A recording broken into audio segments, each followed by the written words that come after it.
이런 과정들을 그 해부를 통해서 실체적으로 사람을 일일이 해부하는 거 아니에요. 그 사람의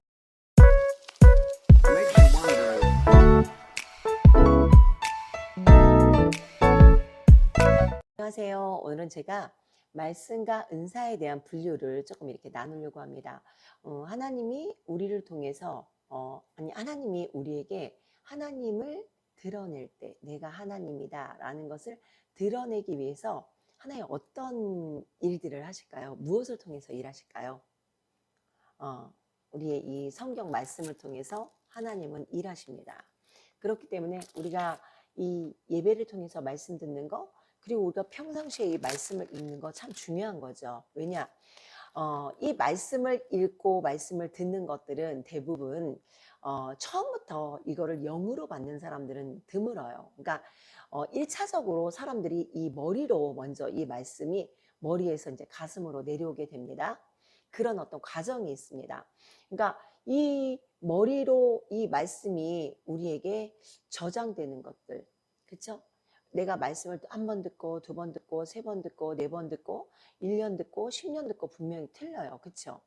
우리가 아주 간단한 것도 매일 연습하면 아무것도 아니지만 그것을 어느 날 연습 안 하고 이렇게 있다 보면은 내가 이거 쉽게 했던 건데 연습이 게을러지면서 그게 어려워질 때가 있어요. 아주 단순한 운동이라든가 단순한 스트레칭도 그와 마찬가지로 하나님의 말씀도 우리가 때로는 맨날 듣고 주일날 듣고 새벽 예배 듣고 그러다 보니까 우리가 이 말씀 안에서 어떤 큰 변화가 없는 것 같아요. 그런데 실은 이 말씀을 통해서 하나님이 우리 머리로 들어온 이 말씀이 우리 이 영으로 내려가게끔 합니다. 우리의 마음으로 내려가게끔 하나님이 일하십니다.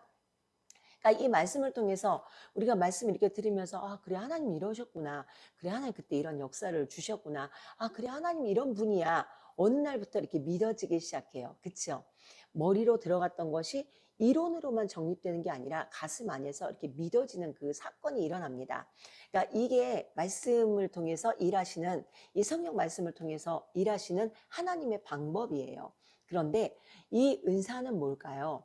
그러니까 이 말씀은 우리의 어떤 지적인 부분들, 우리를 더 많이 알게 합니다.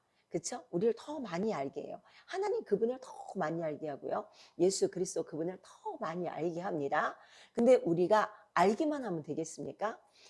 이 은사 사역은 저는 이 영감의 사역이라고 생각을 합니다. 아주 세밀한 그 감각, 하나님을 느껴야 되는 그 세밀한 감각의 사역이 이 은사 사역이라고 생각을 합니다. 그래서 이 은사 사역을 어떻게 설명을 할까라고 제가 생각을 해봤다가 의대생들을 이렇게 잠깐 생각을 해봤어요. 의대생들이 처음부터 제가 사람을 살리고 싶습니다라고 의대를 들어갔을 때 의대 들어가는 그 순간부터 뭐 시체나 막 이런 걸 가지고 메스나 이런 걸 갖다 주고 또 해부해봐 뭐 눈을 수술해봐 코를 수술해봐 뭐 이런 이야기를 그 교수님들이 할까요? 아니잖아요. 그들이 의대를 들어갔을 때 뭐 처음에는 왜 의대를 들어오게 됐는가, 왜 의대가 이렇게 중요한가, 뭐 생명을 살리는 일이 얼마나 중요한가 이런 것들을 교육받겠죠. 그리고 이 의학적인 용어를 배워야 될 거 아니에요. 의학적인 용어를 배우고 그리고 실제적으로 해부할 수 있는 해부의 이론을 배울 거 아니에요. 이론 없이 실습을 하진 않을 거 아니에요. 그러니까 그 해부의 이론을 충분히 배웠을 때 정말 시체를 가져다가 그 죽은 사람이 왜 죽었나, 또 때로는 그 장기를 적출하고 뭐 이러한 과정, 뭐 꼬매는 과정, 여러 가지 이런 과정들을 그 해부를 통해서 실체적으로 사람을 일일이 해부하는 거 아니에요. 그 사람의 건강, 왜 이 사람이 왜 죽었을까? 이 병은 왜 일어났을까? 뭐 이런 병이 일어났을 때 왜 심장에 이런 푸른 점이 있을까? 뭐 이런 것들을 막 깊이 들여다보는 게 그 실제적인 해부 시간이잖아요. 저는 은사가 그런 거라고 생각을 해요. 우리가 말씀은 충분히 하나님의 사역을 위해서 말씀을 통해서 우리가 많이 기본적인 것들을 우리가 저장하고 입력하고 배워야 되고 알아야 돼요. 그래야지 우리가 그 은사도 어떻게 사용을 했을 때 영혼을 살릴 수 있고 어떻게 이 은사를 활용했을 때 어떻게 영혼 구원의 역사가 일어나고 뭐 이러한 것들을 우리가 알아야 될 거 아니에요. 그래서 이런 말씀 사역을 통해서 우리는 많은 것들을 배우게 됩니다. 그런 어떤 지적인 영적인 지적인 수준을 높이게 됩니다. 그리고 이 은사 사역을 통해서 우리는 하나님의 실체를 보게 됩니다. 나도 보게 되고 때로는 내 사역을 통해서 나를 통해서 역사하시는 그 하나님, 나에게 은사 주신 그 하나님께서 나를 통해서 실제로 그들에게 그 하나님을 실제로 보여지게끔 하셔요. 내가 말씀을 선포할 때 정말 말씀대로 역사하는 그런 일들, 그리고 내가 기도했을 때 정말로 아픈 자가 고쳐지는 일들, 그 실체적으로 눈으로 세밀하게 하나님의 일들을 파헤치는 일들, 그리고 더 크게 하나님을 드러내는 일들이 그 은사 사역이라고 생각을 합니다. 그래서 요거를 저는 간단하게 이렇게 분류를 해보고 싶었어요. 그래서 우리가 이 말씀을 통한, 성경 말씀을 통한 이 말씀 사역은 우리가 하나님을 배우는, 지적으로 영적인 지적 수준을 많이 우리 안에다가 저장하는 거다.